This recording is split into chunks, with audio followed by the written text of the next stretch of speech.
Okay, class, so this is the point at which once you've finished your orthographic sketch of the actual size of your car. As you can see on my screen right now, this is my drawing of the car that I'm making. And so I took this from the idea that we came up with when we finalized in the matrix that we made. And now this is the actual car size to scale. So if you got the paper, that was the orthographic paper with this top and this side view, you should be able to create this particular car with your car with the right dimensions, as you can see. So this is the top view, and I put in here all the measurements, right? This is like the width of the car from this wheel to this wheel edge. You're not going to worry about the wheel on this top view, even though it's there. We're going to actually put it in place when we draw the side view on Fusion 360. So we're just going to really carve out the top portion. As you can see, my car is not the full length, but it is within the bounds of the limit. So 208, it fits within the bounds of the limit. I think the biggest size you could be is 223, which is this full size length of the block, or it could go as low as 180. So I chose to use the 208, and then you'll see all the other measurements for the length of these parts so that I could get the appropriate size put onto Fusion 360. So you're going to go to Google Classroom, and you'll see on Google Classroom that I've shared with you this block right here. Okay, so this is the name of the file, CO2 car block for edit. And how you load it actually when you open up Fusion 360 is you go to File and you just click on Open, and you'll find from the computer, right? You have to look for it, and this is the file right here. I downloaded it already onto my desktop. So this is the F3D file that you upload. And once you upload it, this should pop up. Now at this point, you probably want to rename it. And so you can go here and save as, and you want to rename it as your particular name. So I'm going to put like underscore block, the block letter, okay? So once that's done, you're going to hit save, and make sure you save it to the right area. And then from there, you're going to get a chance to start modeling this out. So I have the two parts labeled here. So this is the top view of the block that you're going to edit, and you're going to draw your design in. And this is the side view. And notice how the side view, if you look carefully, I'm going to turn it on the view cube. It's a separate like plane that I pulled out from the center of this block. And you'll see in a moment why it has to be out here in order for the cut to be made going across this way.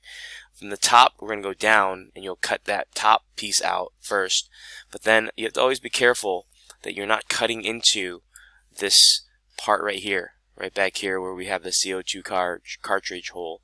Okay, so you don't want to cut into that, so keep that the way it is. And on the bottom view, you'll see that that's where the rail is to keep the car in line with the track. Okay, so let's start by looking at the top, and I'm going to right click and click on Edit Sketch, and then from here I want to just scale this back a little bit. Maybe I'll just use my mouse.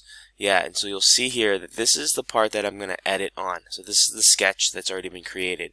So if I go back to my design over here, right, I have to start at a spot where it's going to be this much less. So I might have to do some math here. 223 minus 208. Okay, so 223 minus 208 brings me 15. So I got to go 15 millimeters below where I want to start with. So I'm going to go up here and maybe just draw another like a line that is construction line going across from like here to here. Okay, and so I'm going to press and then I'm going to dimension that line to go below, so that because I want to know where to start my design.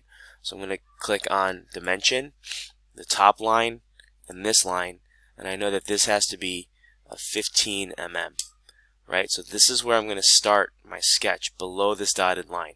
Okay? So if I go back to my sketch here, there's a flat portion that comes out this way. This side is 10 millimeters across. So it looks like I have to start from the center and go out 10 millimeters and go around. And I'm going to try to just draw this shape out as simple as possible, as quick as possible for you guys to see. So start from this middle point, go out. Oh, but I gotta make sure it's not a construction line.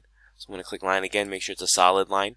So I'm going to trace this, go out about 10 this way, right? Click down, and then from there I'm going to go out this way about another 10. It's at about a 45-degree angle, but I'm going to choose 10 right there.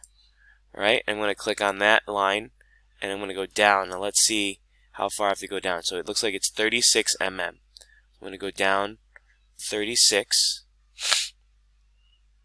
and press enter. Okay, and then I'm going to just continue to look here to see, okay, 8 millimeters, another 45-degree. So draw another line going in this way at 45 degrees, but it's the opposite way, right?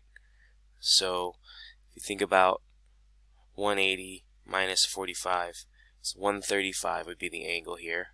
So 135 angle going that way, and then this is also going to be about 8 mm. Okay, so then there's that line. Okay, now from here, then I got to go down the main part of this part right here. So that's 71. So I'm going to click on the line and go from here down, straight line, right? And that's going to be 71.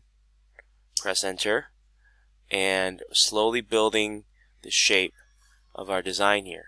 So let me grab this, move it up a little bit. Okay, so press escape and then click on line again, and we need to draw the other part here. So this is now 20 mm going up this way, and then 35 and then 40 back this way, but that's a curve.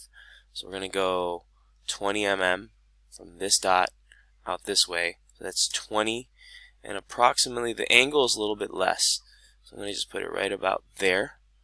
Okay, and then I'm going to go back 35 from this dot down 35. Okay, and then 40. So from here down, this is where it gets a little tricky. We're going to use this other drawing function known as a conic curve. So from here, I know it's going to go to about this spot.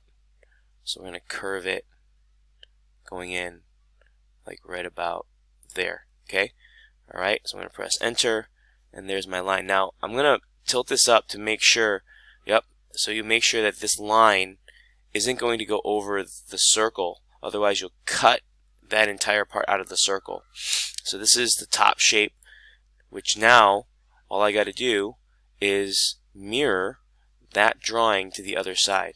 Okay, so I'm going to go ahead and grab this and put it down this way, and then we're going to take the mirror tool, mirror this line, this line, this line, and click all the lines that I want to mirror from the top view, and I'm going to select the mirror line, which is this middle line, and there's my other side, and click OK. Now once that's all set, then I say finish sketch, and my line is here, right? So then I'm going to just click on extrude. Well, let's just go to this view. I'm going to click on extrude, select the outside, and just extrude this all the way down to the bottom. Alright, and we've now cut, remember its operation is to cut it, and once we cut it, there's the top view. Okay, and then now we got to deal with the side. So I'm going to we cut the top section out. So if I were to put this on the top like this should look right here similar to what you see here, that shape. So we've cut that out. And now what we got to do is we have to draw the side view, which we'll do on the next video.